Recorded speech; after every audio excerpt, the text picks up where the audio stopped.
ഇങ്ങനെ പരസ്യമായി അഹ്ലുസുന്നത്തി വൽ ജമാഅത്തിന്റെ ഉസൂലുകളെ തകർക്കാൻ പലരും വന്നപ്പോൾ മറ്റു ചിലർ ഒളിച്ചു കടത്താൻ ശ്രമിച്ചു.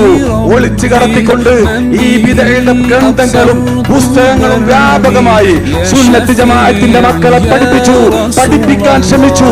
അപ്പോഴാണ് അങ്ങനെയുള്ള ഒരു വിദ്യാഭ്യാസ സംവിധാനത്തെ സംബന്ധിച്ച് സമസ്തക്ക് തീരുമാനമെടുക്കേണ്ടി വന്നത്. അല്ലാതെ ആരെയും ബുദ്ധിമുട്ടിക്കാനല്ല, ആരെയും പ്രയാസപ്പെടുത്താനല്ല. അപ്പോഴും തീരുമാനമെടുത്തത് അത്തരത്തിലുള്ള നിലപാടുകൾ സ്വീകരിക്കുന്ന ഈ ഒളിച്ചു കടത്തുന്ന മനുഷ്യൻ നേതൃത്വം നൽകുന്ന ഒരു സംവിധാനത്തെ താങ്ങാൻ സമസ്തക്ക് സാധ്യമല്ലെന്ന് മാത്രമേ പറഞ്ഞിട്ടുള്ളൂ.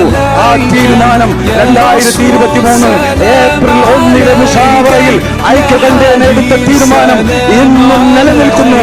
അതല്ലാതെ ഇവിടെ രാഷ്ട്രീയമായ ഒരു പ്രശ്നവുമില്ല. ഇവിടുത്തെ പത്രമാധ്യമങ്ങൾ നമ്മുടെ ഇടയിലുള്ള പ്രശ്നങ്ങളെ ലീഗ് വിരുദ്ധവും ലീഗ് അനുകൂലവുമാക്കി ചിത്രീകരിക്കുന്നതിൽ പത്രമാധ്യമങ്ങൾ ശ്രമിച്ചിട്ടുണ്ട്. അതിൽ ഞങ്ങൾക്ക് വേദനയുണ്ട്. അങ്ങനെ നിങ്ങൾ ചെയ്യാൻ പാടില്ലാത്തതായിരുന്നു. ഇവിടെ അങ്ങനെ ഒരു പ്രശ്നവുമില്ല. സമുദായത്തിന്റെ ഐക്യവും അതിന്റെ ആ ഒരു പാരസ്പര്യവും നിലനിർത്തുന്നതിൽ ജാഗ്രതയുള്ളത് കൊണ്ടാണ് പലപ്പോഴും തീരുമാനങ്ങൾ നടപ്പിലാക്കാൻ